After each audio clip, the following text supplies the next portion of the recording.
Libérée après 4 ans de captivité, l'ex-otage franco-suisse Sophie Petronin est de retour sur le territoire malien.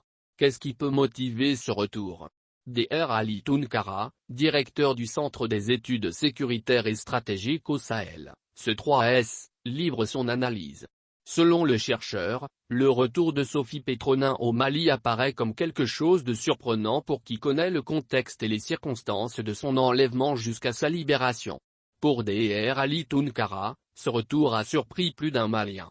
Mais à y regarder de près, il n'y a rien d'étonnant de la revoir au Mali. Aux premières heures de sa libération, Sophie Petronin a clairement laissé entendre que les groupes radicaux violents se battent au nom du référentiel musulman au Mali et il serait bon de les écouter, rappelle le spécialiste des questions de sécurité. Il estime que l'ex-otage a dû succomber au charme de ces groupes. Et de ce fait, elle penserait que les différents facteurs qui sous-tendraient le terrorisme et l'extrémisme violent sont justes. Dr Tounkara rappelle aussi qu'elle s'était même permise de dénoncer comment les puissances occidentales exploitent de façon abusive le sous-sol des pays sahéliens. Le directeur du C3S pense que tout cela laisse entendre que le discours radical a eu raison de Sophie Petronin. Même s'il souligne qu'on ne peut pas forcément établir un possible lien entre son retour au Mali et l'hypothèse de regagner de nouveau les groupes radicaux violents, Dr Ali Tounkara soutient tout de même que Sophie ferait partie de ceux qui pensent que ces groupes méritent d'être écoutés et qu'on leur accorde une attention particulière. Sophie Petronin savait pertinemment que retourner au Mali par des canaux officiels notamment passer par les représentations consulaires pour obtenir un visa était un cheminement qui pourrait connaître difficilement un dénouement heureux.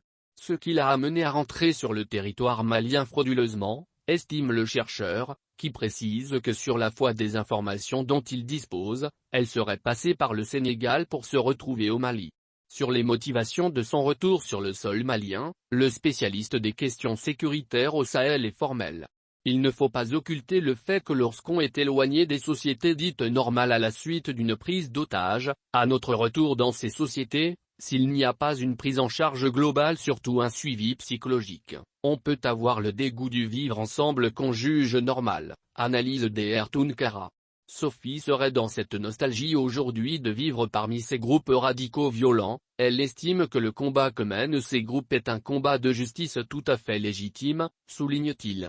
En plus de la dimension nostalgique dans son retour au Mali, Dr Tounkara estime que l'Occident pourrait paraître pour Sophie comme une sorte d'enfer vu les années passées au Mali dans la chaleur humaine. Aussi, vu toute la période qu'elle a connue entre les mains de ses ravisseurs, la vie en Occident pourrait lui paraître comme une vie isolée, d'exclusion et d'oubli. Et de ce fait, il serait difficile pour elle de rester soit en Suisse soit en France pour le restant de sa vie. En plus de cela, le directeur du C3S pense qu'il ne faut pas occulter le fait que Sophie Petronin a embrassé l'islam pendant sa captivité. Ce retour à l'islam reçu des groupes radicaux violents pourrait aussi expliquer son attachement à la terre sahélienne, soutient le chercheur. D'après lui, il faut interroger le relâchement des services de contrôle ou de renseignement du côté de la France et de la Suisse qui a permis à Sophie de quitter le territoire occidental pour se retrouver de nouveau au Mali. Dr Ali Tounkara est revenu sur l'accueil qui a été réservé à l'ex-otage en France après sa libération.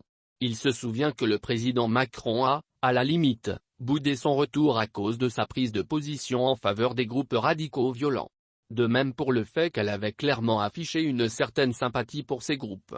On peut comprendre pourquoi la France et la Suisse seraient moins tentées de s'intéresser à Sophie Petronin ou seraient aussi moins soucieuses de son avenir, explique le chercheur qui estime que l'ex-otage s'est finalement retrouvé dans une situation d'abandon, d'oubli ou même de diabolisation.